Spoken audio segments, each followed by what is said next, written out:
new thrust towards openness and transparency. The format for this morning press conference is as follows. The Premier will make his usual statement.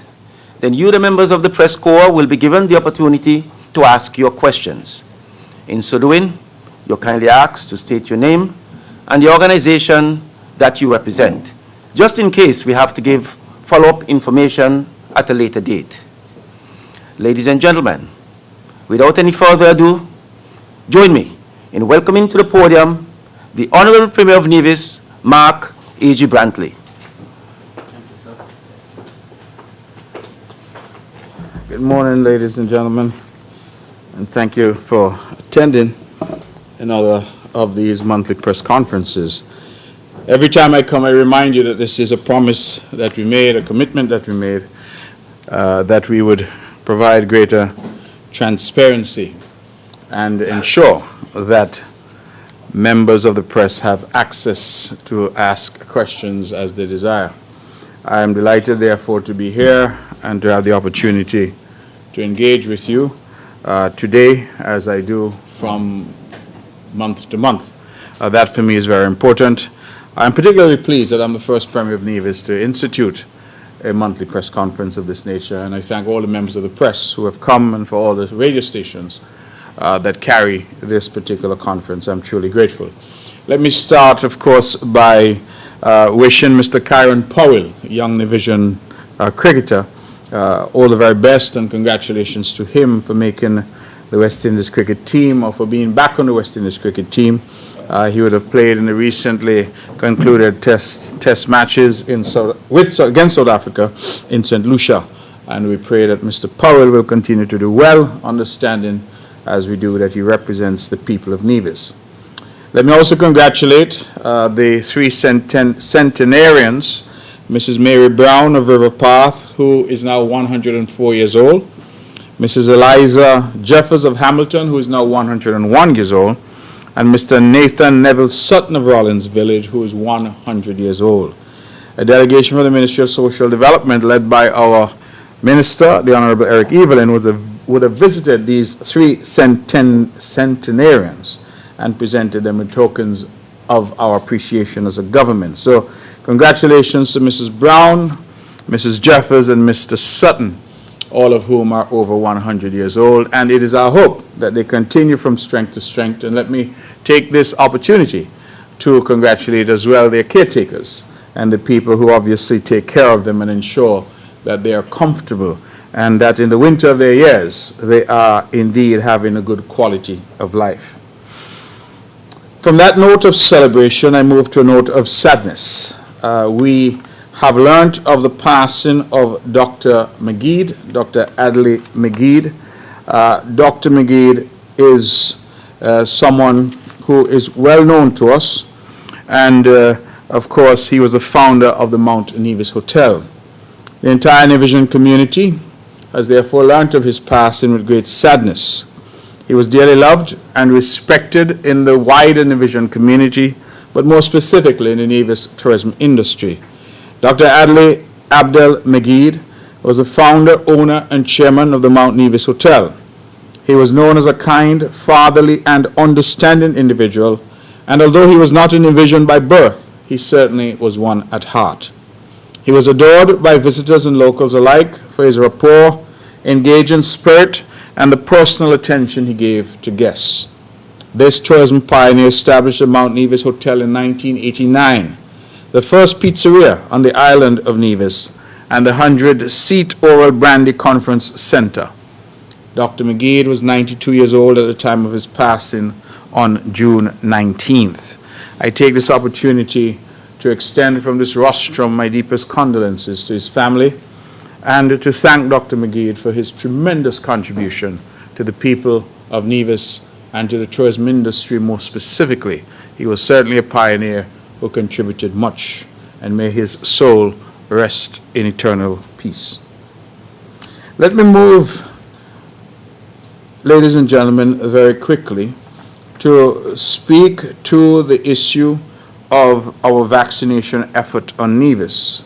As you are all aware, The country is under a current state of emergency. Only yesterday in the National Parliament, that state of emergency was extended for a period of 6 months, and certain restrictions in the context of that state of emergency are currently in place. On the island of Nevis, we have, for example, a curfew that from 5 a.m. to 6 p.m. you can be out and about, but from 6 p.m. until 5 a.m. the next day, you are expected to be confined to your yard, your space, your home, unless there is some sort of emergency or unless you have an exemption under the relevant statutory rules and orders as an essential worker. We have also sought to restrict movement of persons between St. Kitts and Nevis. Why? Because the island of St. Kitts has seen an unprecedented outbreak of the coronavirus, and it is now clear from the reports from our Chief Medical Officer that some new strain called Lambda has found its way into the Federation. It is said that that new strain is quite contagious. It is one that is easily transmitted, and as a consequence, we feel that there was a need to take some greater restrictions. And as a consequence of that, NASPA, or Nevis ANC Ports Authority, which controls the port on Nevis, both the port in Charlestown and the water taxi pier at Wally, has announced that all service from the port in Charlestown has been suspended for the next 2 weeks, and that those wishing to travel for emergencies, medical emergencies, or who have been able to procure a pass from the Commissioner of Police, that they can travel via the water taxi pier. I would wish to apologize to the general public for the inconvenience that has been caused, but we are dealing with a matter of life and death, and I wish our people to understand that it cannot be business as usual, that during this unprecedented time in our history, all of us, and I emphasize all of us, have to share in the sacrifice. I recognize that some people are accustomed to seeing loved ones across the waters in St. Kitts. Some are accustomed to going over to Lyme and to hang out, and vice versa. We are one people, one family, and we understand that people are accustomed to moving freely. We have been forced to curtail and restrict that movement in an effort to control this coronavirus. It is a matter, I think, of some note that for the 14 months prior to May 19th of this year, the entire nation only had 45 cases of COVID, all of whom recovered. Since May 19th, in the just over 1 month period since then, we have had over 400 additional cases of COVID-19. Of those, 1 has been on the island of Nevis, and the others have been on the island of St. Kitts. And therefore, following the science and the data, we have responded accordingly, as we think any responsible government would have to respond. And so that is the current state of play. I recognize there's a lot of chatter, there's a lot of conversation, and that is to be expected in a robust democracy such as ours. But at the end of the day, our focus is on preserving life and seeking to protect the lives of our people. We had no deaths in our federation. And since this outbreak of May 19th, that began on May 19th of this year, we have now recorded 3 deaths in St. Kitts. I would again use this rostrum to express my deepest condolences to those families who have lost loved ones, and to those who are suffering currently, who are affected and afflicted by this COVID-19 pandemic. I would express deepest condolences to you and wish for you a speedy recovery. Brothers and sisters, we have to take this seriously.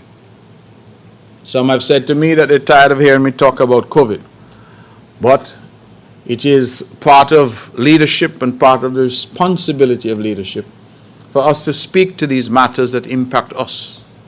COVID presents an existential threat to our island of Nevis and our wider federation of St. Kitts and Nevis. And we must therefore deploy every weapon that we have against it. We have, of course, the non-pharmaceutical measures, the wearing of masks, the social and physical distancing, the curfews and lockdowns, the washing of hands, and sanitizing of hands, the coughing into one's elbow, sneezing into one's elbow, trying as much as we can to prevent the transmission of this disease. We know that it is highly contagious, and now with this Lambda variant, even more so. We also now have a pharmaceutical measure, which is the vaccine. And we have been pleading, begging, and beseeching our people to get vaccinated so that they can have the best chance. Some have said the vaccine doesn't prevent you from getting COVID. And while that is true, it is also true that the vaccine reduces significantly your risk of getting COVID. Indeed, the numbers suggest that with the second dose of the Oxford AstraZeneca vaccine, you have somewhere in the region of 90% or thereabouts protection from getting COVID. The evidence also suggests that if you are vaccinated, the ability to transmit COVID to others is also dramatically reduced. The evidence further suggests that if you're vaccinated, the chances of you getting very sick or dying is also dramatically reduced almost to zero. Indeed, some who have died, who have been vaccinated, the science will show, had serious underlying conditions as well, what they refer to as comorbidities. And so COVID, being the intelligent killer that it is, seeks to attack persons who are already compromised in terms of their health. And I would want each of us to reflect that while you or I may think that we are healthy, we may have in our household elderly parents and grandparents who have underlying issues that make them not as healthy as we are. We have children, particularly the young, who are outside the immunization group and therefore remain vulnerable. We have our children in our schools who are outside the immunization group and therefore vulnerable. Imagine, if you will, that through your own position of not being willing to vaccinate, you are to take home the virus to granny or to mommy or to daddy or to your child, little Johnny or little Mary. Imagine that for a moment. And that is why I keep saying that this is not only about us. It is not only about your individual rights, as people tend to trumpet. It is also about your family, your family members. It's about your community, and it's about your island. It's about those you work with, those who are in the same space as you are each day. And so sometimes I would want our people to think not only of themselves, but also of those around them.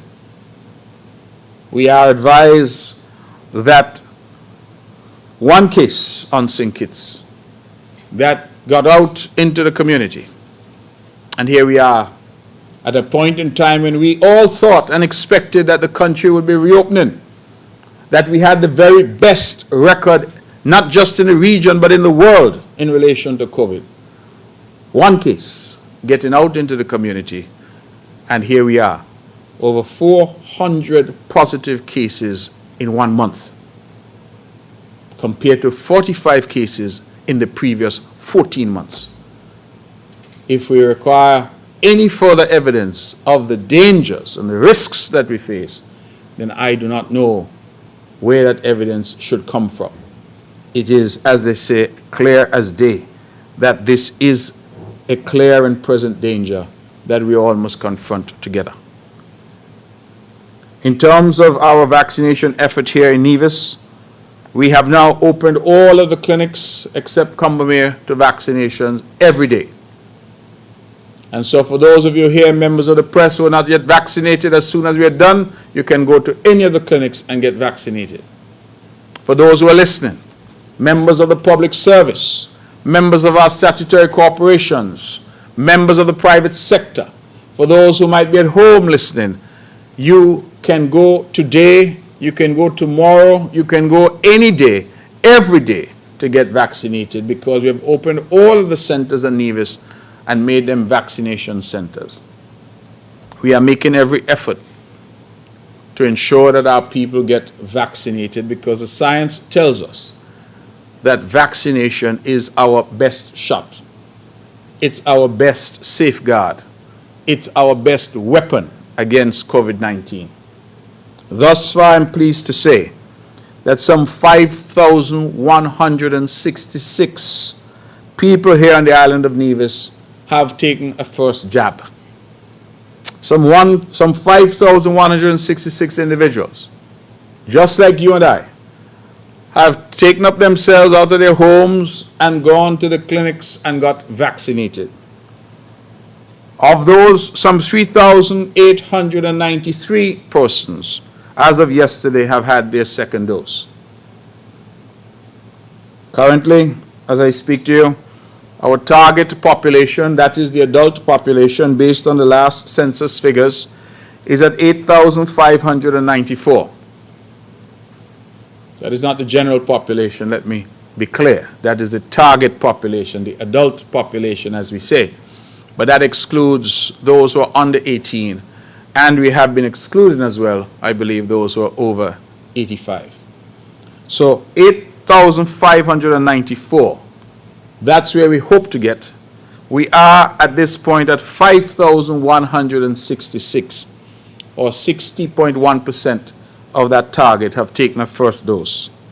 45% of that target are now fully vaccinated on Nevis. And if we were to widen that to look at the general population, which stands as at the last census at 12,277 persons, it means that we have 32% of our general population in Nevis that is now fully vaccinated. You will see that at 60.1% of our target population having had their first shot, that we are lagging behind our sister St. Kitts. And I would want to use this opportunity again to say to my brothers and sisters in Nevis, do not take COVID for granted. Do not take COVID for granted. We have seen what it has done elsewhere. We have seen even now what it is doing on St. Kitts.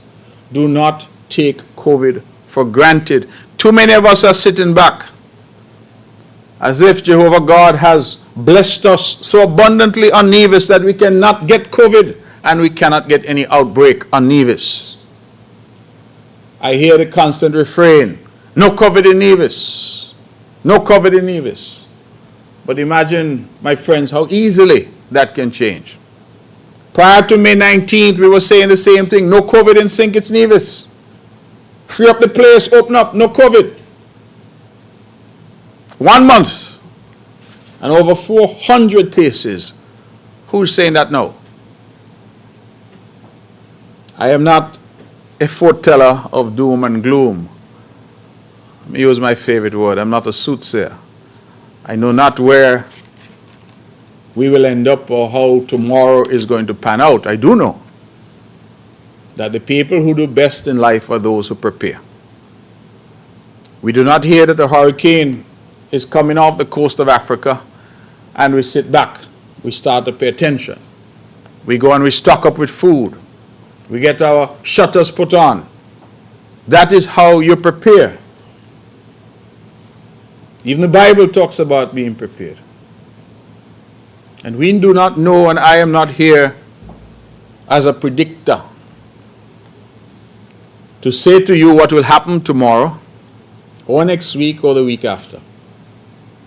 What I can tell you is that currently, as of today, Nevis has no cases of COVID. The one case, which was number 15 in Nevis, I'm pleased to report, has recovered fully. All the contacts of that one case, and there were several, who were traced and tested, have also now all tested negative.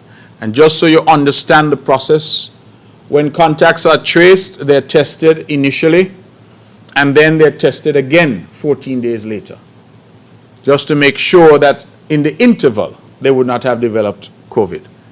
And so I was very pleased yesterday to learn that all contacts from case 15 that were tested initially and were all negative have also now on their second test all also tested negative. That is good news. I gather that since the outbreak on our sister St. Kitts on May 19th, we have on Nevis tested over 600 persons. It is a remarkable thing that with an outbreak on St. Kitts 2 miles away, and with the traffic that we know has always existed between the islands, that of the over 600 tested in the past month, we've had only one positive on Nevis. And I am pleased and grateful to God that that one positive, as I said, is now fully recovered. He was never sick, and he's now fully recovered. And for that, we are truly grateful. But I point out the numbers only to point out to you how easily it could have been different. How very easily it could have been different. This case number 15 had considerable contacts in the community. Partners that he was liming with, people that he visited, considerable contacts.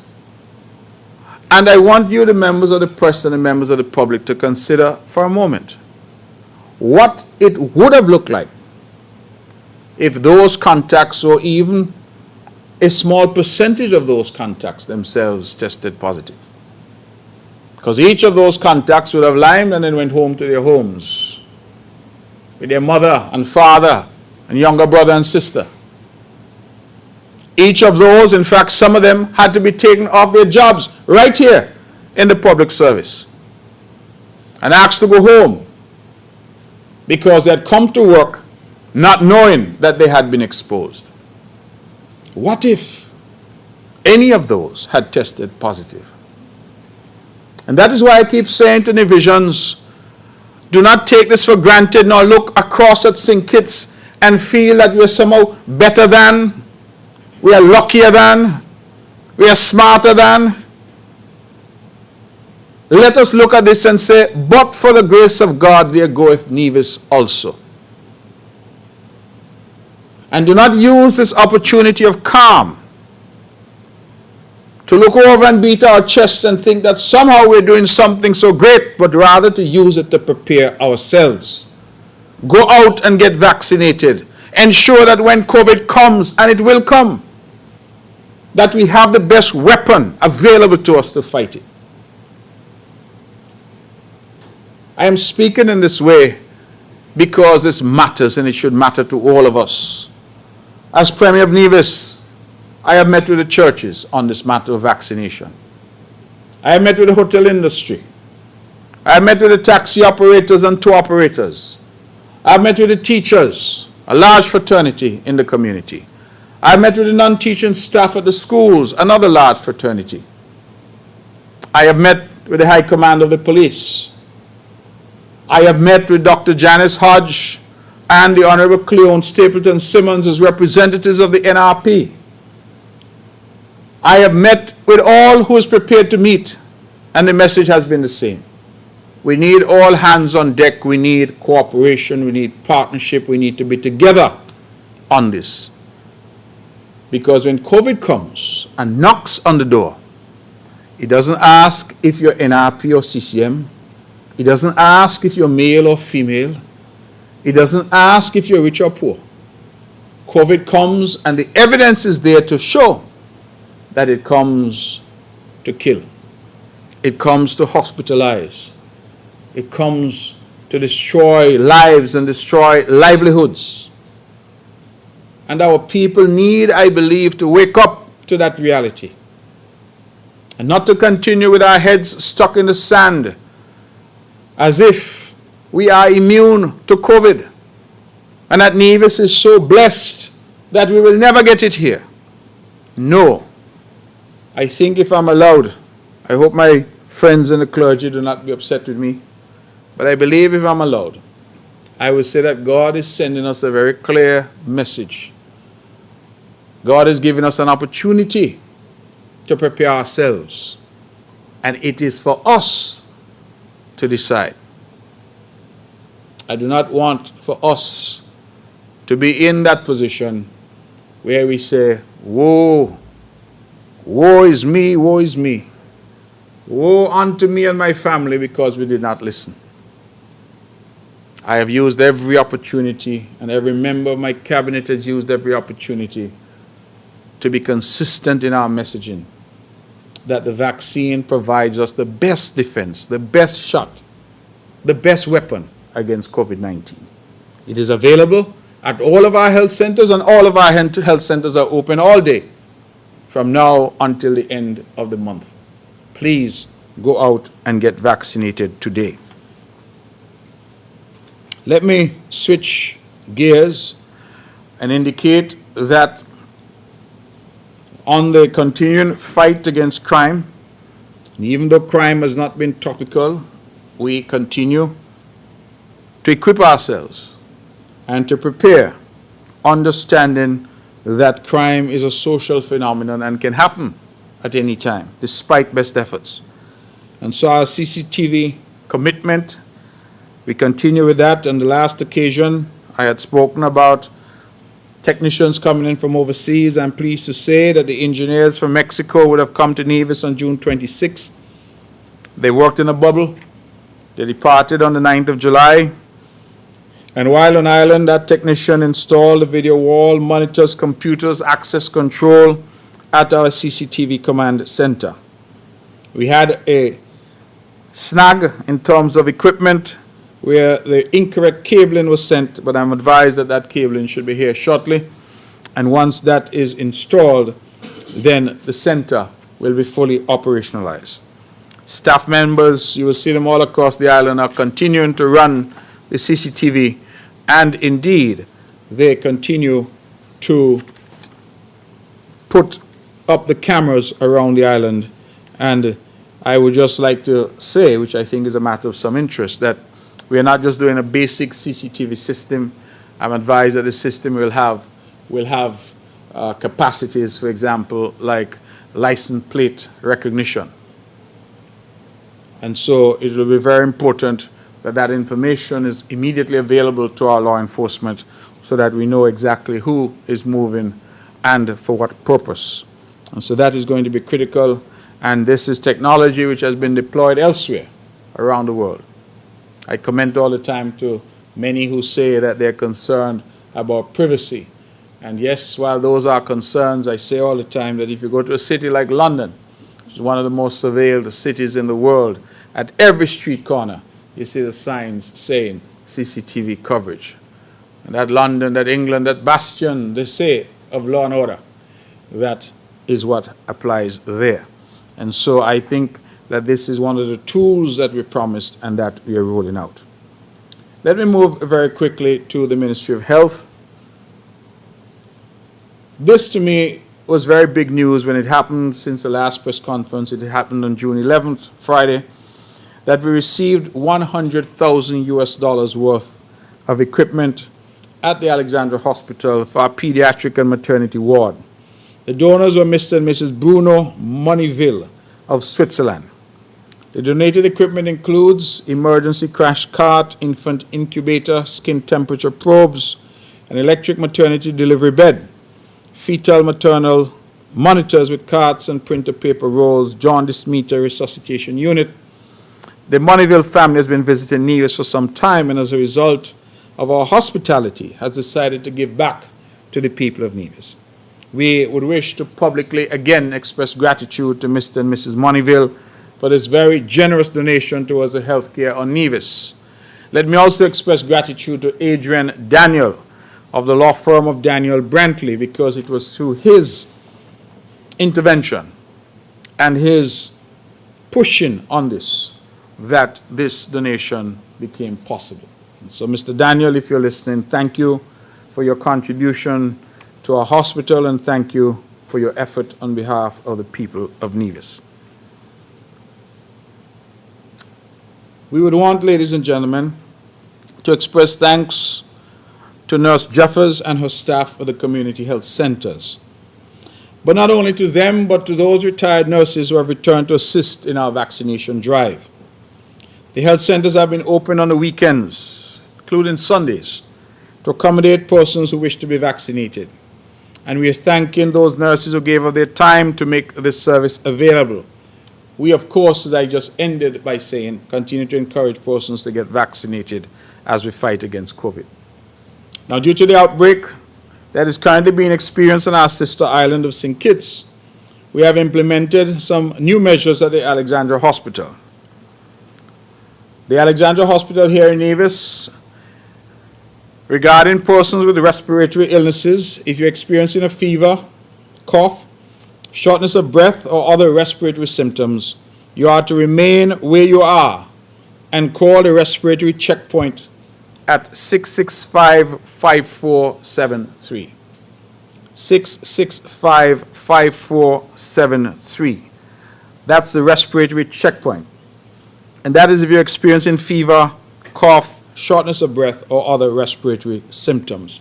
Do not go to the hospital. Call 665-5473. Your information will be taken on the phone, and you'll be given the necessary instructions. Persons who have life-threatening emergencies and need the ambulance should call 469-3333. Recall that the 469-3333 number was a new initiative that we put in place to better serve those having emergency needs and requiring the ambulance. So everybody out there, I want you to write down this number, 469-3333. That is the dedicated ambulance service. And as you know, through the efforts of our Minister of Health, the Honorable Hazel Brandy Williams, we were able to secure 2 brand new ambulances just in the recent past. And so we are equipped, and we have put a number in place so that you can call and get ambulance service for life-threatening emergencies. They have given me a list here of some life-threatening emergencies: loss of consciousness, acute confused state, prolonged seizures, severe chest pain, difficulty breathing, severe bleeding, severe allergic reactions, burns, stroke, heart attack, or any major trauma. The following hospital procedures, please take note, are suspended until further notice. No outpatient clinics, no physiotherapy, no routine lab services, no routine X-ray and ultrasound, no elective surgical procedures, and no visiting. We recognize again that these decisions and these measures will cause some difficulty for some of us. But we are hopeful that you will bear with us. These measures are for your safety and well-being and have been put in place as a direct result of what has been happening on St. Kitts. If I can move just very quickly to speak to the Pinnis Park, it is progressing smoothly. It is currently on target for scheduled opening, and we will open it in December of this year. Construction is now 70% complete. The landscaping is at 43% complete.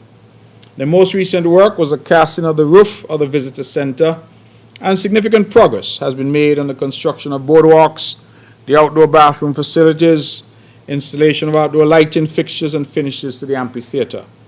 Upon completion, the park will feature a smoothie shop and a game room. Persons are reminded to apply for the position of manager of that park. The deadline is Wednesday, 30th June 2021. Details of the qualifications and requirements can be found on the Ministry of Tourism's Facebook page, and persons are asked to email their CV to john.hanley@niagov.com. John, John, .Hanley, Hanley, @niagov.com, or call 667-1180 for further details. Let me switch very quickly now to Public Works. Public Works has, in my humble estimation, been doing quietly some phenomenal work here on the island of Nevis. I start by commending Minister Spencer Brand and his entire team at Public Works. Noteworthy since the last press conference is that the Cherry Gardens Soakaway remediation project has not only been undertaken but completed. The project commenced on May 25th and was completed on the 16th of June. Mr. Alistair Thompson served as a project manager on this project, and I commend him. He did an incredible job. Other members of the Public Works team, namely Mr. Vincent Carey, Lester Liebert, Troy Nisbet, Marvin Hamilton, Siobhan Claxton, Keithley Bailey, and Kelvin Wilkin, all contributed yeoman's effort to bringing this project to a successful conclusion. In the end, members of the press, a total of 30 residential properties in Cherry Gardens received new soakaways. 30. The project was budgeted to cost $280,000, but was completed at a cost of $277,470.85. So the project came in about $2,500 short of what it was budgeted to cost. So I think that we did well in the circumstances, and we were able to bring relief to 30 residents, 30 homes in the Cherry Gardens neighborhood. Just to remind members of the public that this has been a long-standing issue, where homes were built in Cherry Gardens, but the soakaways and the sewage systems were inadequate. And as a consequence, many who traversed those roads saw that people were forced to run water into the streets, and some of their yards would overflow because they had nowhere to put particularly their gray water. And so we intervened, we sent in the engineers to do an assessment, and having done that assessment, some 30 homeowners are now much better off, and the health risks that we hitherto had over there have been eliminated. And I thank those, particularly Mr. Thompson, who led this commendable effort and took it to completion in less than a month. On May 25th, 2021, they were done by the 16th of June. I have heard from many of the community of Cherry Gardens who have expressed how happy they are that finally this problem that they purchased, and I say they purchased the problem because obviously when they bought the homes they didn't know. So they purchased the problem, and that the government, notwithstanding the lapse of time, has now fixed the problem. Let me commend Minister Brand again, but also let me commend the Deputy Premier and the leader of the Nevis Housing and Land Development Corporation, the Honorable Alexis Jeffers, for their efforts, and the entire Cabinet for supporting this initiative to bring relief to the people of Cherry Gardens. Now let me say a word, because this is Nevis. All kinds of individuals have now been calling saying they need their soakaway fixed too. So people have been calling from all across Nevis. Say, I hear you all fixing people's soakaway, and I have one here need fixing. I just want people to understand that this was a specific project, specifically for the people of Cherry Gardens, because we recognize that they had an issue that was not of their making. Those homes were built in a defective way, and as a consequence, they had this problem. So we had an obligation to fix the problem. This is different to those whose septics have filled up over the years, for example. And so I just want people to understand that this was a very specific program done to benefit the people of Cherry Gardens.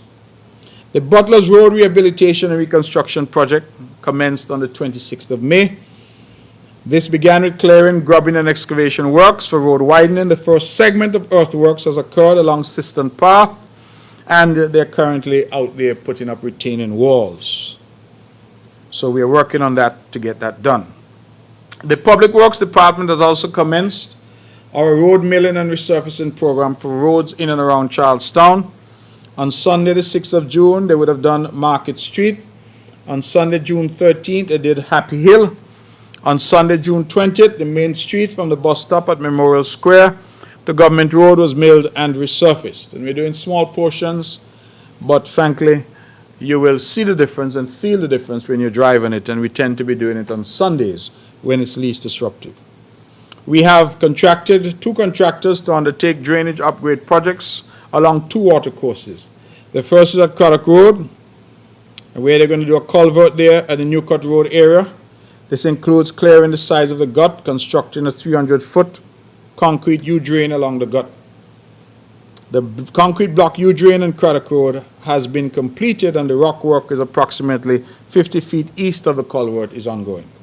Then we're doing a U-drain in the watercourse in Ramsbury, just north of the Shiloh Baptist Church. That is ongoing. The concrete block U-drain is 400 feet in length. Both of these areas have experienced stagnant water from rain runoff as gray wastewater from adjacent households, and all of this pose health hazards such as unhealthy odors and mosquito breeding. We have had a lot of complaints, and again, through Minister Brand's insistence, we are now making a difference in Craddock Road and Ramsbury for the benefit of persons there. The project management unit, which is government has put together, has been working very hard. I want to commend them because they are now working on the perimeter fencing and lighting for the Hamilton Reservoir. They have prepared and are administering works contract for the installation of the perimeter fence. They're likely to use 2 contractors up there. They also sent out and received bids, labor-only contract for the installation of a metal roof on the reservoir. That reservoir was built in 1904, and so we decided not to knock it down, but rather to put a new roof on it. So we are preparing contracts there as well and inviting bids. The Cotton Ground play field, I think this will be of value to the people of Cotton Ground. And I'd want to publicly commend my advisor, LaToya Jones, who insisted that this was one of the priority projects in St. Thomas's. This Cotton Ground play field, as you know, has had a very dangerous situation where the wall has been falling over now for many years. And we have gone there and looked at it. The engineers have had a look, and we have prepared a request for proposals. We are soliciting now from 2 engineering consulting firms a design for that perimeter wall to remedy that problem once and for all and to remove that serious risk of grievous bodily harm to the people who traverse that area. Offers are being evaluated, and we expect that by the end of June, 30th of June, we should have the reports and therefore be in a position to move that significant project forward. So I want the people of Cotton Ground to know that they too are part of what Public Works is engaged in. Switching quickly to education. The Department of Education will be holding its annual Prospective Teachers course from July 19th to 30th, 2021. Application for the course actually closed on June 18th, but they will be extending special consideration to the Nevis sixth form students who are currently writing their KEEP exams. Those are writing exams. There's an extensive list of requirements, and please, if you are in any doubt, you can call the Ministry of Education to know what these requirements are. Incidentally, for those who are attending CFBC, you were able to negotiate with the federal government to ensure that those Nevisian students can do their exams in Nevis, and so they do not have to travel over to St. Kitts to do those exams for those who are enrolled at the CFBC. Culturama and the staging of Culturama 47. Culturama is moving ahead. It will be celebrated over the period Thursday, July 29th to Tuesday, August 3rd, but it will be scaled down even more than what it was prior. The Minister and those in charge of culture, the Honorable Eric Evelyn, will in short order address you in detail as to what you can look forward to for the scaled-down edition of Culturama 47, scaled down, as we know, because of the COVID-19 situation. Let me just now look at one indicator of what we are seeing on the island. You would have recalled, members of the press and members of the public, that this government implemented a number of measures as we sought to jumpstart the economy, to restart the economy that had gone quite dormant after, of course, our major engine, which was tourism, was taken offline due to COVID. One of the things that we did was we introduced a waiver of the alien landholding license fee, but only for existing homes. So if you wanted to just buy vacant land, you did not get the waiver. The idea was that the realtors, whom I also had met with, had indicated that they had a huge stock of homes, villas, that they were trying to sell but couldn't get sold. And as you know, the alien landholding license fee is 10%. And so immediately, if you were buying as a non-national, you had to pay an additional 10% to acquire that home. And so we thought about it long and hard, and we granted a waiver of the 10% as a part of our stimulus to try and get things moving. I'm very pleased to announce that that initiative, managed through the Honorable Alexis Jeffers as Deputy Premier and Minister of Lands, and instituted on the 1st of September 2020, that from then until now, June 25th, that 9-month period, by my tally, that we have been able to approve property on Nevis, change in hands, to the value of $70,639,880.33. So that's how much the value of property that has been moved under that particular provision stands in 9 months. I believe you'd agree with me that to move $70 million worth of property in 9 months is certainly significant. We have, from those completed thus far, during the same period, collected just under $2.7 million in transfer tax. Remember I said we would have waived the alien landholding license fee. Again, for members of the public and the press, normally on a real estate transaction, if you're non-national, you pay 10% alien landholding license fee, and then everybody pays 10% transfer tax, whether you're alien or not. And so from those transactions thus far, we have collected $2.7 million in stamp duty transfer tax. Clearly, on a value of $70 million, we would expect to collect just over $7 million over that 9-month period, but we understand that processing takes time. And so as of today, we have collected $2.7 million thus far. I say that because I think it is an indication of thoughtful policy making that is bearing some fruit. And for an island this size to move $70 million worth of property in 9 months, I think is very significant. Let me also add that in 2014, so I'm going back some time, we had introduced a fee to process alien landholding license applications. Hitherto, they were free to process. And we introduced a fee which says it's 500 EC dollars if you want to be a director or shareholder of a company, 1,000 EC dollars if you're applying to own a property on the island. And from 2014 to now, we have collected some $759,627 from that fee.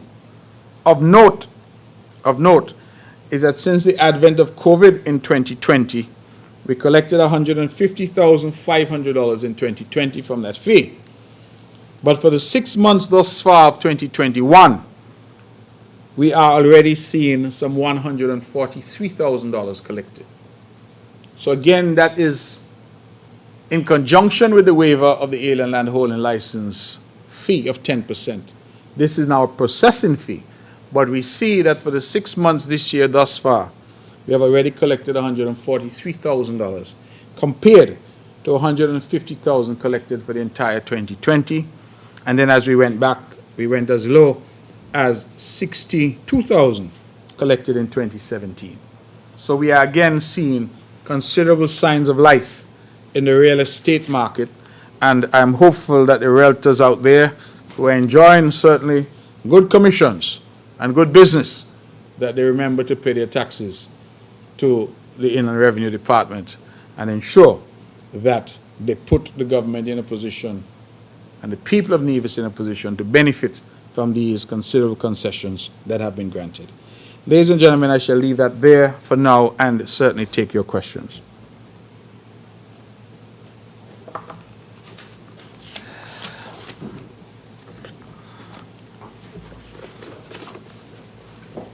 Good morning, Mr. Premier. I'll keep my questions based to one sector. That would be what's going on with the COVID. This people seem to feel the state of emergency and other restrictions don't apply to Nevis. And I see parties, people on the street after 6, and everybody seems to be wanting to do their own thing. So, is the police planning to crack down on this? Also, the vaccination effort, considering that, tomorrow I think the vaccines expire, what does the government intend to do about that between now and then? Taking the last question first, of course, we are hoping, yet again, as I'm doing now, that people rush out in their numbers to get vaccinated today and tomorrow, because you're correct, that the vaccines, the last batch we had an expiration date of the 30th of June.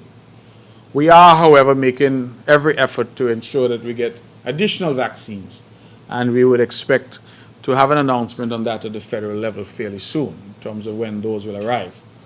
But remember that the science is telling us that some vaccine is better than no vaccine at all. And even persons who have only had one shot still have a high degree of protection compared to those who have no shot at all. So what we have said is, despite the fact that, or in spite of the fact that the vaccines expire at the end of the day tomorrow, if you can get your first shot today or tomorrow, we're still urging you to do so. And then you get your second shot when the next batch of vaccines arrives, because that way you don't delay in getting some element of protection now. So the short answer is we're going to be administering vaccines until these run out, and we're hopeful that by tomorrow, end of day, that they will all be gone, because people will respond in large numbers to get their vaccine, whether to get their second dose or to get their first dose of these vaccines. Secondly, we are working on getting additional vaccines into the country so that going forward we can have vaccines available. And I won't say more on that because I will leave that for the federal authorities and the Minister of Health over there. I can say, however, that good progress has been made in relation to sourcing vaccines so that we will know that we have additional vaccines to go. I have been engaged on the diplomatic level, and so I know that good efforts have been made and there have been some results. I believe that it's a matter of public knowledge that the President Biden administration in the United States has committed to making vaccines available to the Caribbean and Latin America. And in addition to that, we have other sources that we have tapped into in order to get vaccines as well. And so at some point, an announcement will come in relation to that. But the short answer is that we're encouraging everyone to go out today and tomorrow and get vaccinated, because the vaccines are available and they should go and get them. After tomorrow, you will have to wait an announcement to determine when next vaccines will be available. So I'm hopeful that people don't wait, but they take advantage of the opportunity to go now. The state of emergency, Ms. Hewlett, thank you for that, because it goes back to what I was saying, that some in Nevis continue to be complacent. To use Nevis vernacular, some don't care. They don't care. That's the attitude that they have. I am urging our people to care and to take heed. I'm urging them not to be like the foolish virgin in the Bible, to take care and to pay heed. You ask what the police is doing? The police, I believe, have been doing a very commendable job. I met with the police just in the last several days, and they indicated that they had already given out some 72 tickets. Indeed, and I want to say it because they have my fullest support on this, the police are now starting to arrest and lock up people who they find in breach. So where people feel that they could have their party and the police find you, the police are taking you into the police station, and you spend a little time there to consider your ways and be wise. I am not making any joke with this, and I don't want people out there to think that this administration is making any joke with this. Curfew starts at 6 p.m. After 6 p.m. you should not be out, unless you have an emergency or you have an exemption or you are an essential worker. Stop home. There's no need for you to be out. Nevis is not on the same restriction as St. Kitts at the moment. St. Kitts is on a 24-hour lockdown. I was in St. Kitts yesterday. During the lunch break from Parliament, I took an opportunity to drive around, and there was no movement in St. Kitts. Dog, cat, and all looked like they're on lockdown. Nothing at all was moving in St. Kitts. And that suggests to me that Kittitians are finally taking this thing serious. Up here in Nevis, we didn't see the need to lock down people's business and lock people down the same way because, as I said, we have no cases in Nevis at this time.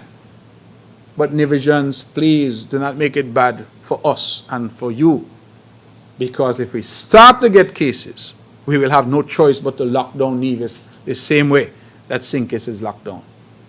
It's just the reality. I'm not going to sugarcoat it. That is the reality. So if now you have some little freedoms that your brothers and sisters and St. Kitts do not have, do not abuse them and put the island at risk. Please do not do that, because if that happens, then all of us will suffer. The small businessman who is trying to stay afloat and who we're trying to work with to ensure he stays afloat, he will have to lock down and everybody else will have to lock down. So, the police are doing their best. They're issuing tickets and they're locking up people. They found two parties one night, one of Hamilton and one somewhere here in town. And then I'm told that they found another party happening at the Hamilton Villas, I'm told, and then another one at Craddock Road. And they've been issuing tickets and they've been taking in people and letting them spend a little time to cool off in the cell there. And we have cells up Gingerland, and we have in Cotton Ground, and we have over at the new station in Newcastle. So I've said to them, if the cell in town run out, let some people spend a little night at the countryside. People must take this thing seriously. All right? That is the reality. I don't think there's much more I can say. 6 o'clock, stop at your yard. Yes. Sorry, Mr. Premier. Okay, Hewlett, Department of Information again. I forgot to ask one thing. Have you had any feedback from the business community with respect to the fact that businesses have been able to remain in operation and what impact that's had on them so far? Well, the feedback has been overwhelmingly positive, Ms. Hewlett. I think that businesses, particularly the small businesses, are very grateful that we followed the science and the data in Nevis. And since there were no cases in Nevis and no community spread in Nevis, that they were allowed to stay open. Of course, we had to manage the process very carefully because we had some individuals on St. Kitts who were saying that since Nevis isn't locked down, they want to come over here and spend time over here instead of being locked down on St. Kitts. And we gently tried to dissuade persons from doing that. And so I think on balance, we have done fairly well. I want to commend NASPA and the leadership, Joseph Liebert and the entire team at NASPA, Mr. Brantley, who's the manager there. I think that they've done a remarkable job in working with SCASPA and their colleagues in St. Kitts, working with the police, working with the boat operators as well, because I will remind the public that the boat operators volunteered to suspend their service. They weren't mandated, they volunteered. And the only one that was running was West Agency through Lady B and MV Mark Twain. And they too were cooperating with us very closely. And so we were able to restrict to the point where even students, as I said earlier, who are Nevisian but go to CFBC are being allowed to write the exams on Nevis. And those who are in St. Kitts living, we have asked them to stay in place in St. Kitts and to write the exams over there, consistent with what has been put in place over there for them. Incidentally, I ought to have said this, so let me do so now, to wish all of those who are writing exams all of the very best. We understand that exams are a tough time. They present great stress in young people's lives, and that stress is now 100-fold, manifold, multiplied, because, of course, of the restrictions. But we have tried to do the best we can. They're being transported to centers. Rules have been put in place to keep them safe. And we're trying to limit the travel between the islands to ensure that so far the island of Nevis has been COVID-free, and we want it to remain so. So thank you for that. The business community seems quite pleased, and we have always said that we are pro-business and we'll work with them. But I issued a warning that if our people seek to do the wrong thing and COVID were to enter Nevis, we will have no choice but to lock down, just as St. Kitts is now locked down. I'm praying we don't get to that, but that is in the hands of our people. Any more questions for me? And good morning. Monique Washington, St. Kitts Nevis Observer newspaper. Just one question, basically. With this 6 p.m. curfew and the extended state of emergency, how do you think this will affect the movie industry, being that some of the movies are filmed at night? It has had no effect because from very early we negotiated with them, since they're all vaccinated, and they were here. We negotiated very early with them an exemption from the curfew, just for purposes of doing the filming at nights when they have to. In any event, I'm advised that the last film they were working on, which is 1 Week in Paradise, that has just wrapped. That is completed. And I'm told that most of them are going back to the UK, where some of that film is being done. So the filming that was being done on Nevis for that film is complete. And there's some filming now for the same film, I'm told, that is to be done in the UK. And so the producers and everybody are going there for that. So I suspect that by the time they get back, I'm hopeful that we will be past this period of lockdown and curfew. If the numbers fall in St. Kitts, we saw 0, we saw 1. Yesterday, unfortunately, we went back up to 10. But if the numbers fall in St. Kitts, as we expect them to do over the next 14 days, and Nevis continues to have 0 cases, we could anticipate that the curfew will be lifted or adjusted, as the case may be. And certainly the lockdown could also be adjusted or lifted, as the case may be. The purpose of the state of emergency was simply to give us the leeway, the mechanism to put what we need to put in place, so that we don't need to have to keep going back to the Parliament every time in order to make this happen. Bear in mind that under our Constitution, the government can announce a state of emergency through the Governor General, of course. The Governor General announces a state of emergency under his powers, but only for 21 days. So once you're going to go beyond 21 days, Parliament now needs to do so. And Parliament needs to do so by a 2/3 vote in Parliament. So it's a serious matter. It means that it requires consensus. And that is why we were in the Parliament yesterday.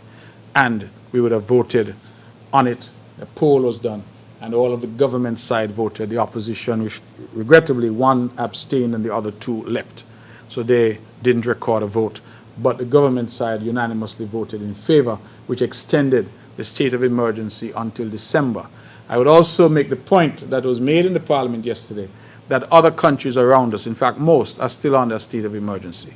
Grenada, Barbados, I believe Antigua and Barbuda, they're still operating under a state of emergency. So the state of emergency really ought not to cause any alarm. It is merely designed to give us the mechanism legally where we can put the necessary statutory rules and orders in place and ensure that things like a curfew, if necessary, lockdown, if necessary, can be done without there being any violation of the law.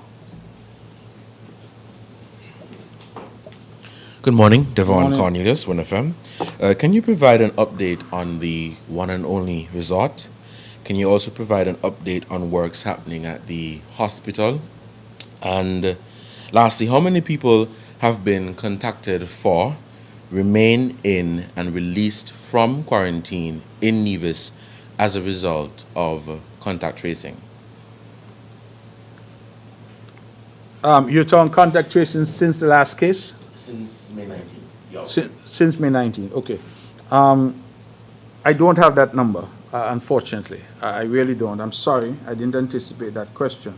I can tell you that from the case that we registered, case number 15 on Nevis, that we would have tested over 60 individuals on that case. I'm sorry, from that case. And that after the CMO would have announced, the chief medical officer, that if you were fully vaxxed, you didn't have to be quarantined. Then obviously some of those persons who that case came into contact with were fully vaccinated. They were still tested, but they weren't quarantined.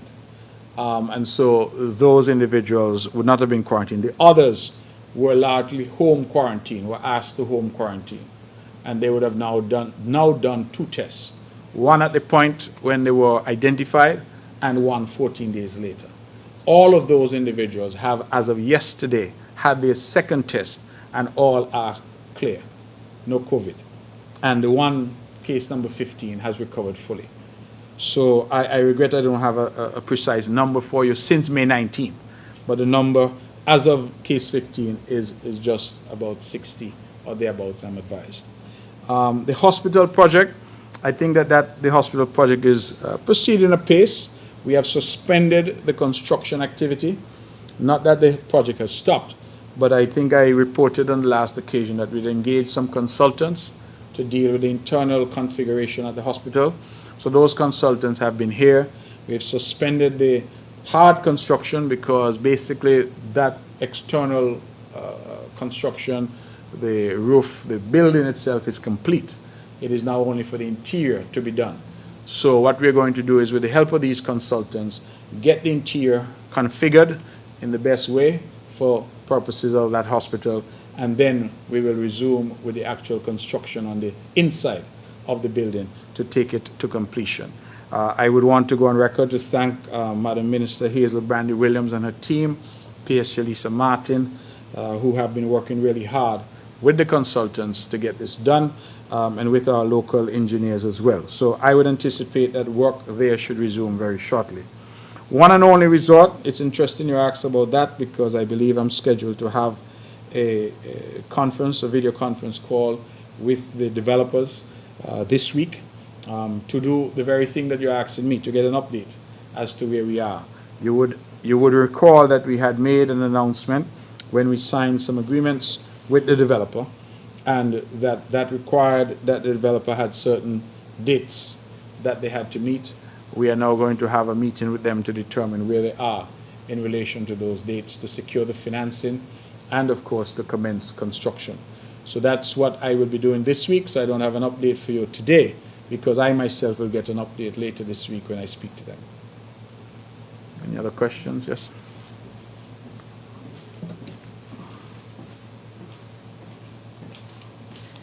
Good morning to all. Morning. Shamika Bajin, Von Radio. Thank you so much, Premier, for giving us a well-detailed report Thank you. on case number 15, and also for those that were in quarantine. My question to you, though, was number 15 vaccinated? And also in agriculture, how is it going with the farmers in terms of planting food, crops? How are the demands on the island? That's it. Okay, I don't have statistical data to give you about demand on the island for agricultural crops, but I can tell you that the reports that we've had suggest that agriculture is at an all-time high insofar as production is concerned and individuals getting involved in agriculture is concerned. I am particularly impressed, as I've said in the past, that the age of our farmers seems to be coming down. Farming used to be something that people associated with older folk. The age is coming down, younger people are getting into farming, and we are seeing quite a few youngsters who are using technology, like shade house technology, greenhouse technology, hydroponics to produce food. In fact, I would want to publicly commend one young man in particular, Richard Paris. I was very pleased that a friend on St. Kitts sent me a photo of Richard's greens being available in the supermarket shelves on St. Kitts. So it suggests to me that we are making progress. I would like, because progress is something you must measure with numbers, and I don't have the numbers today. But certainly I think that we are making progress and that more local food is being produced and consumed. And that was the whole thrust behind our response to COVID. And as you know, we provided considerable stimulus for the agricultural sector to encourage them. We have also inaugurated and opened the Laurentton Parry, I believe is the correct name, center there at Prospect, where we have built a large storage facility with the chill rooms. The idea behind that is that the marketing division of the government's agricultural department will now support in a much more substantial way our farmers. So whereas our farmers had been very concerned about spoilage, if you produce watermelon, you produce whatever, that it has a very short shelf life, we are hoping that we can now store there at that very large facility for farmers and expand the shelf life of their produce. So we're going to be very aggressive because we have said that we can't ask farmers to produce more and then not provide a market for them. So through the marketing division, we're going to ramp up our storage capacity and our marketing efforts to ensure that our melons and our cucumbers and our greens and our peppers and our onions and everything else gets into the hotels, they get into the restaurants. We know what we grow is better quality. We know what we grow supports our local farmers and feeds local families. And so we're trying to create the necessary, connections between the producer and the consumer to ensure that our supermarkets and everyone else has local produce available for sale to the general public. We are hopeful that through that, we are not only going to feed our people, be more sustainable, but we are also going to ensure that our people are healthier because the quality of the local produce is better than that which we are importing. So that is the objective, that is the plan, and I'm sure the opening was in the media about that facility at Prospect. I'm very proud, again, commending the Minister of Agriculture and Deputy Premier, the Honorable Alexis Jeffers, and the team. I think they've done an excellent job there. Was number 15 vaccinated? I believe that what I've been told is that I cannot discuss the details of individuals. But I suppose it's number 15, there's no name being called. So I'm advised that number 15 was not vaccinated. So maybe I could say that. I hope I don't get into trouble. So the number 15, so far as I'm aware, was not vaccinated. And as I said, I hope I haven't crossed any lines. I haven't named a name, so, and I don't know who number 15 is. So let me leave it at that. Any more questions?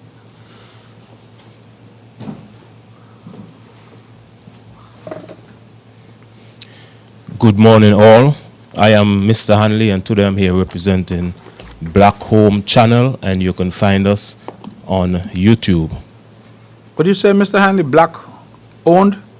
Black Home Channel, Home, BHC, okay. better known as BHC or BHC Media. Okay, thank you. Mr. Premier, you spoke for a long time yesterday in the National Assembly about vaccines and COVID-19.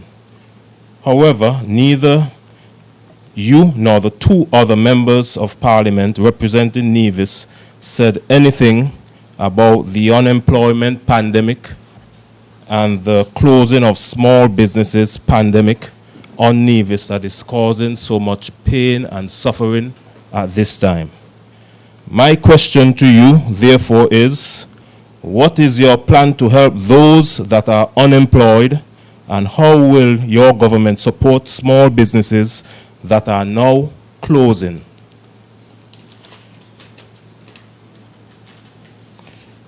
Question number 2. You mentioned that you had a meeting with the leader of the NRP and the NRP member of Parliament.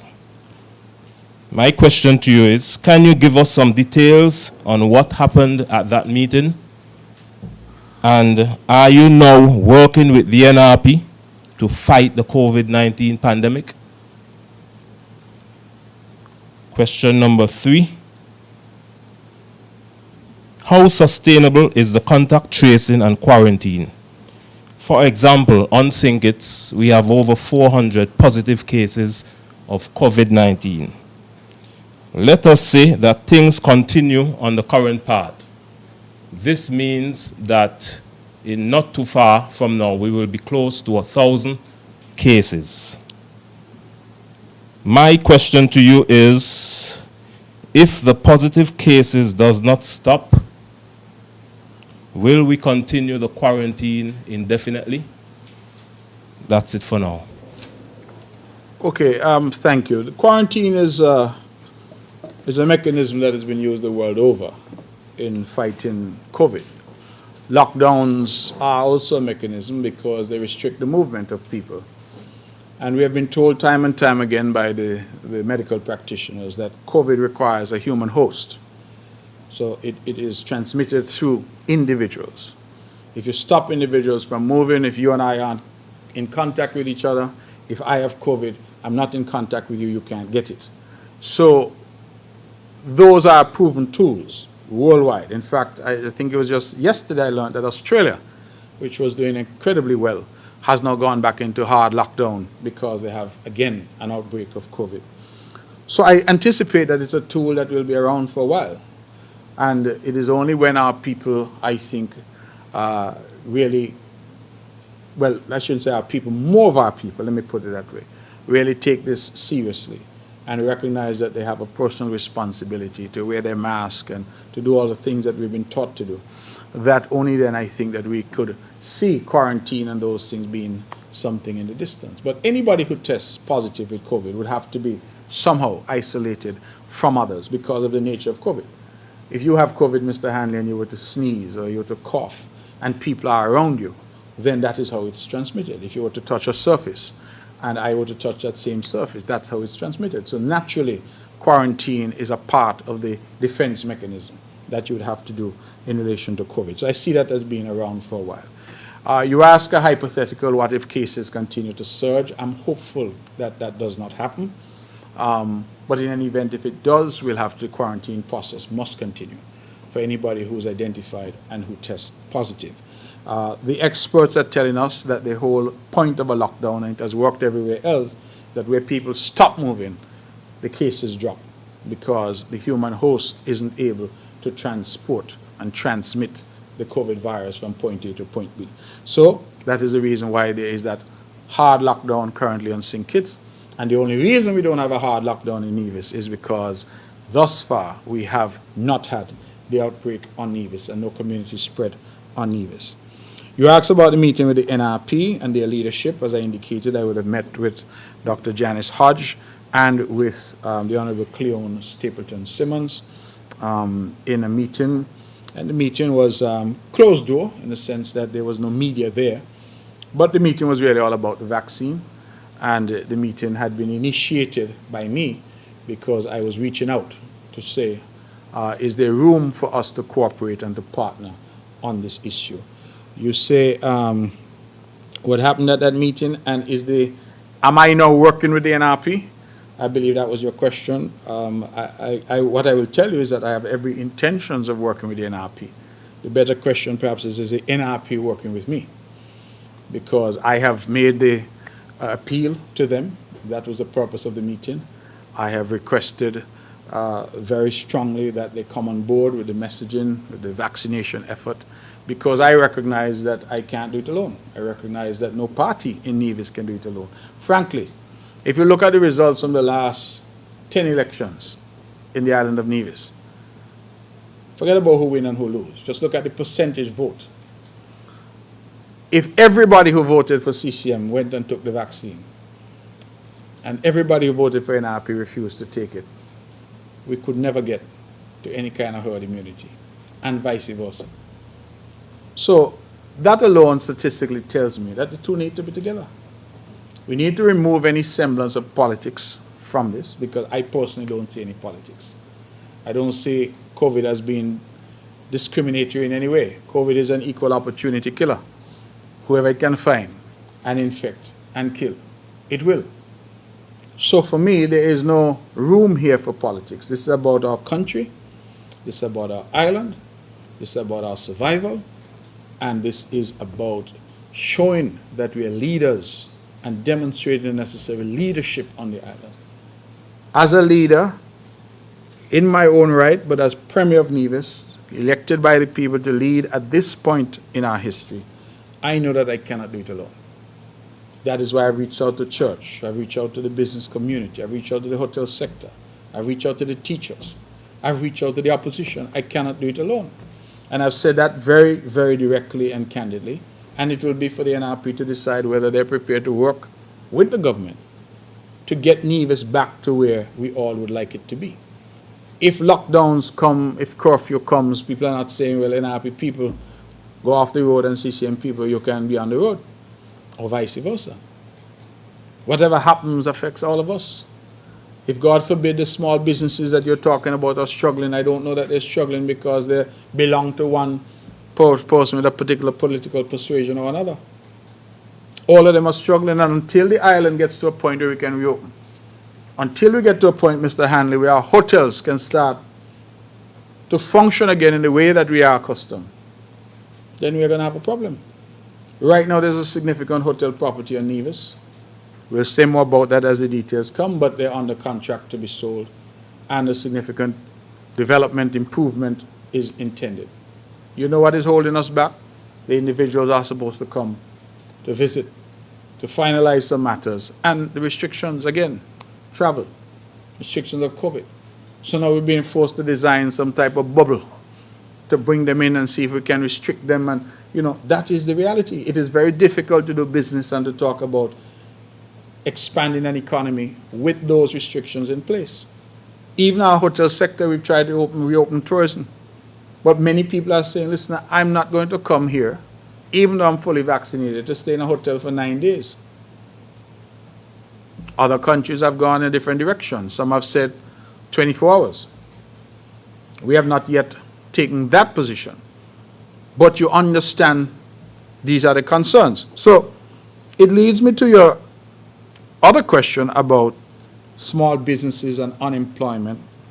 It's a question you ask often, but my answer is going to be the same, because the problem is that this is not unique to Nevis.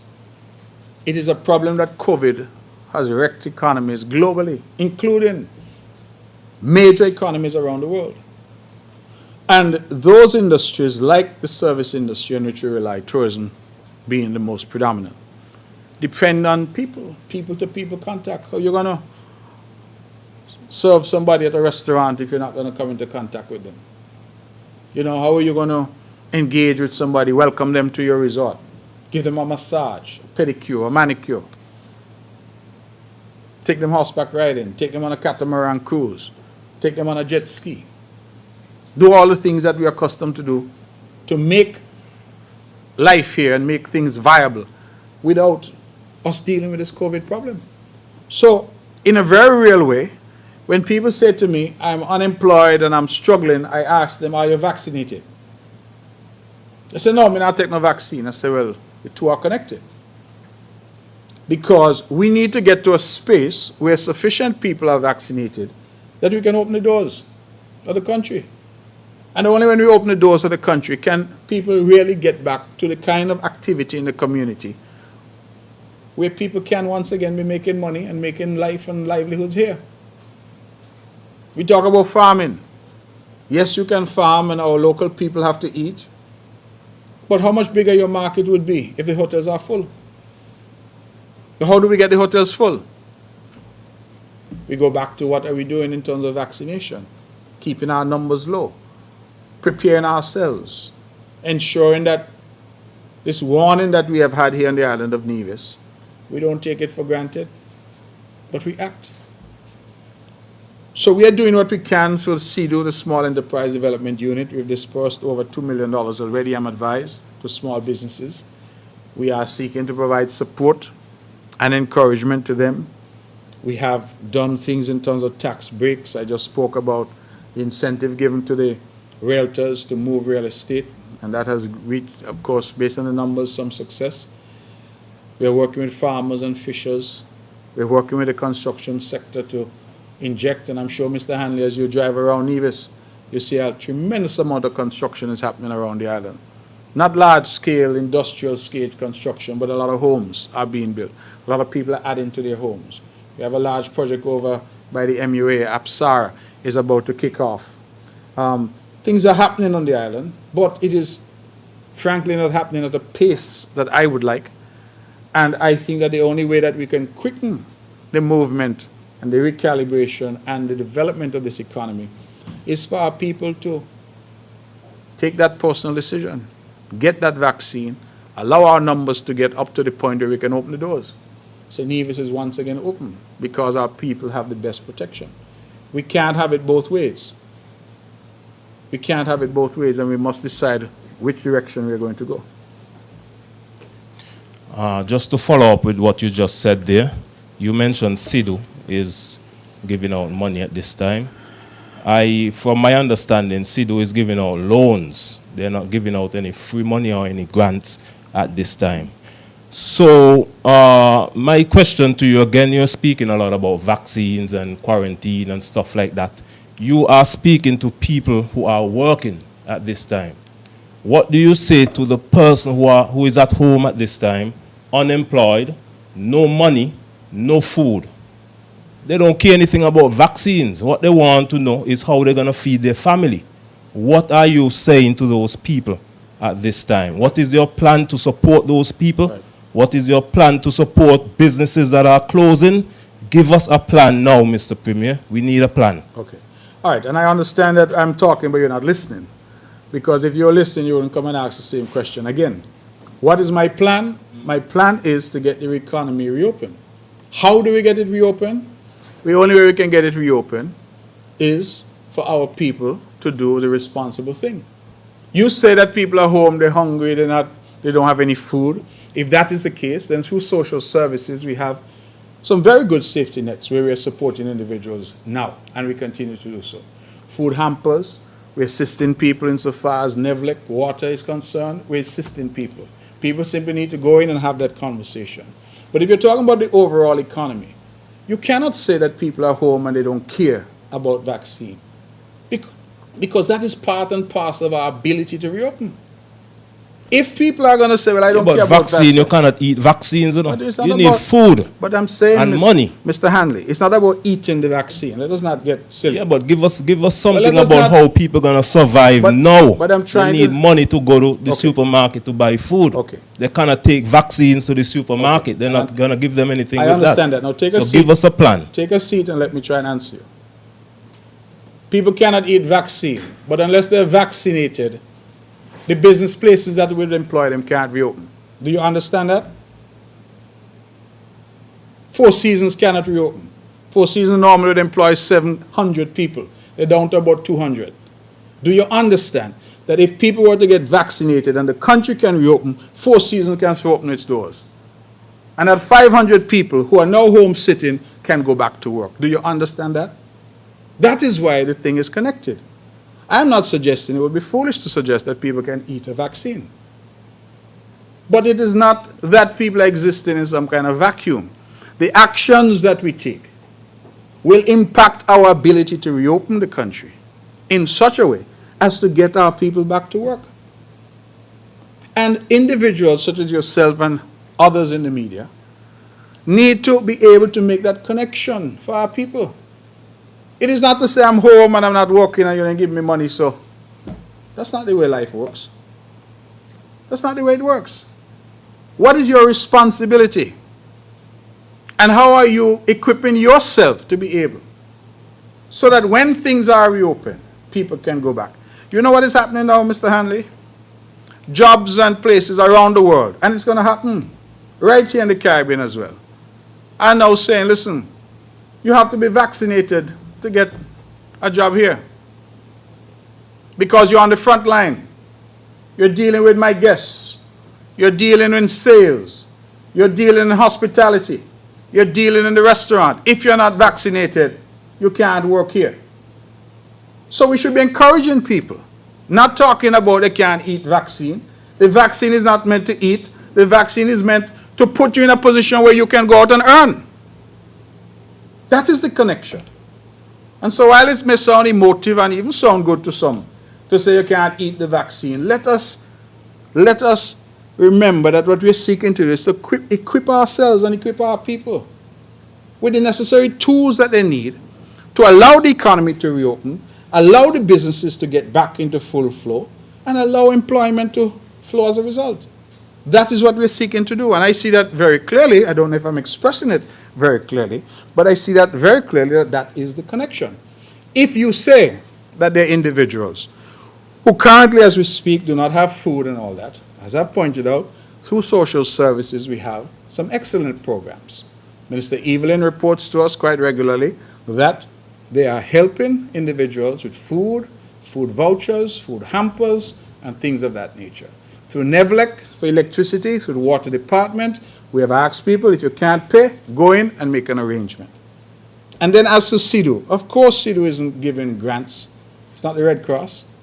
It's helping people by looking and seeing those small businesses principally for women and youth who have a viable plan and providing financing for them, where most banks would not.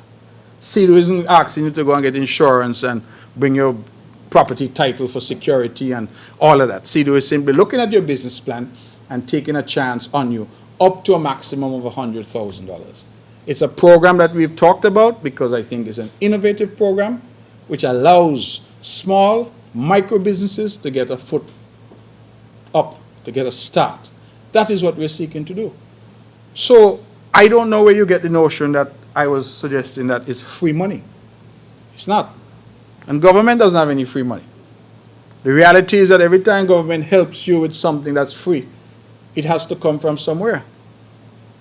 Some taxes have to be paid. Some fee has to be paid to allow the government to collect here in order to pay there. Alternatively, the government goes and borrows in order to allow it. But you hear I say borrow, it has to be paid back. So that's the reality. And we need to really, when we're speaking in public, speak in a serious way so that people understand that nothing is in isolation, that all of these things are interconnected. And so when I talk about vaccine and people say, well, vaccine can't feed me, vaccine. No. It is how that is connected to the overall effort on the island to reopen, to get our economy restarted. I am saying here today that if hotels like the Four Seasons can reopen fully, we will see a lot of our unemployment issues disappear. Overnight, we will put 200, 300, 400 people back to work. But how is that going to happen? How? Mr. Hanley, if you have an answer for that, then I would be more than happy to meet with you and for you to tell me how we get the economy reopened fully, unless we come to grips with how we deal with COVID-19. Because with COVID-19, I'll just tell you, a big country like Australia just locked down again. Lockdown. What happens during a lockdown? Everything stops moving. If you're a taxi man, you can't move. If you're a waiter in a restaurant, a chef, you can't move. Everybody suffers. And that is what has been happening here. How do you get past that suffering? You must have a solution to the COVID crisis. And all that we have tells us that you could wash your hands, you could wear your mask, you do all that, but the best solution is the vaccine. So absolutely, the two things are connected. And being vaccinated is inextricably connected to our ability to reopen the economy and to solve some of the woes that you have described of unemployment and business closures. We have to do this together. We absolutely have to. Are there any other questions for me?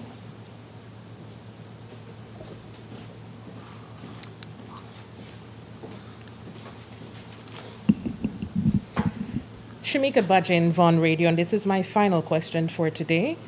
Mr. Premier, Yes. are our beaches currently being watched by the security forces to ensure that no one enters the island via sea? Let me just say we're doing all that we can. Nevis has quite an extensive coastline, as you know.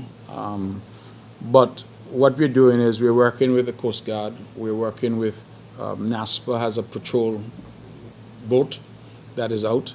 In fact, they sent me some footage the other morning. We're focused on those areas that, of course, individuals are likely to traverse, not only because of the effort now to restrict travel between St. Kitts and Nevis, but also, of course, we do this to restrict illegal entries from outside the Federation as well, because we've had examples of individuals coming in. I'm sure members of the media would have heard of an individual who landed in town within the last 2 weeks, I think, and was walking up and down town, say, looking for fuel or something like that. So we are also seeking to restrict entry coming in from outside the Federation and controlling the movement that happens within the Federation by saying to individuals that unless you have an emergency or you have a pass from the Commissioner of Police, then you cannot travel between St. Kitts and Nevis at this point. St. Kitts in any event is under a lockdown currently. So I don't expect that people in St. Kitts will be moving either within the island of St. Kitts or seeking to move from St. Kitts to Nevis unless there's an emergency or unless they have a special permission from the Commissioner of Police. So short answer is yes, we are monitoring as best as we can through the Coast Guard, through NASPA, and through the local police authorities to ensure that the rules are adhered to and that there is no untoward movement that is happening now, either within the Federation or alternatively by persons coming in from outside. Anything further for me? Yes, this is my final response. Response or question? Question. You mentioned Australia with the lockdown and quarantine and so. I can tell you Australia, England, America, the difference with those islands, those countries, and Nevis and St. Kitts is that those countries have system in place to provide support for their people. You have nothing in place to provide any support for any Nevisians who are at home, quarantined, or out of work at this time. So how do you expect people to survive until the end of the year without any support, except you are asking persons to vaccinate? That is your only plan. You have no plan to provide any support for anybody who is at home suffering at this time. So can you let us know what is your plan? Okay. Give us a plan. Okay. That's all we're asking for. Mr. Hanley, part of the plan, I think, is to get our hearing checked so we can hear and listen and understand. Because you keep getting up and you keep asking the same thing over and over, right? I have said to you that through social services, we are providing assistance to individuals who find themselves in difficult circumstances. If I could say it in Spanish or French, I would. English is the only language I know. We are providing assistance to individuals through social services. You can go, you can have an interview with Mr. Eric Evelyn, Minister Evelyn, you know him well.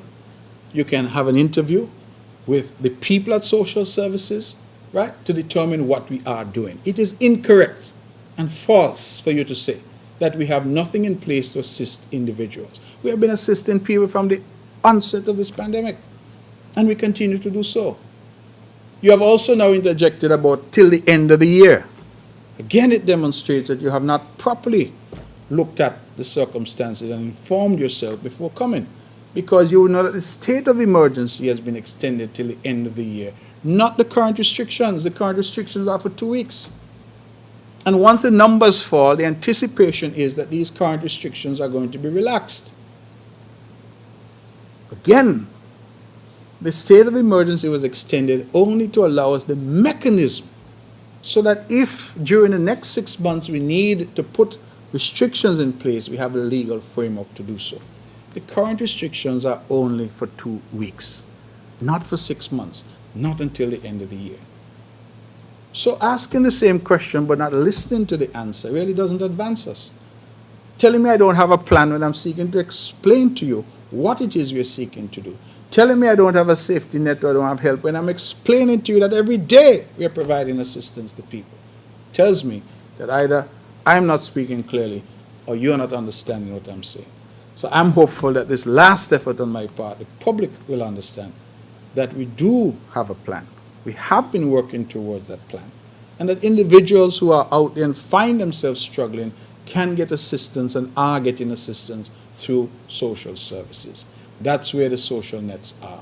If your water is owed for and you can't pay, speak to the water department. We're providing assistance. If your NEVLEC bill is owing and you can't pay, speak to NEVLEC. We're providing assistance. That is where we are. I don't know how clear I could be. So thank you very much for the third time asking me the same thing. Any other questions? No? Okay. All right. Well, I want to thank all of you. I believe that, good, hour and a half. This has been a COVID press conference. Everything takes a little less time. So thank you all very much, members of the media who have come, who have been a part of this, and certainly we look forward to, again, having this press conference a month from now or at some point during the next month as part of our ongoing commitment to have this conversation with members of the media and, by extension, the Nevisian people. Thank you, and God bless you.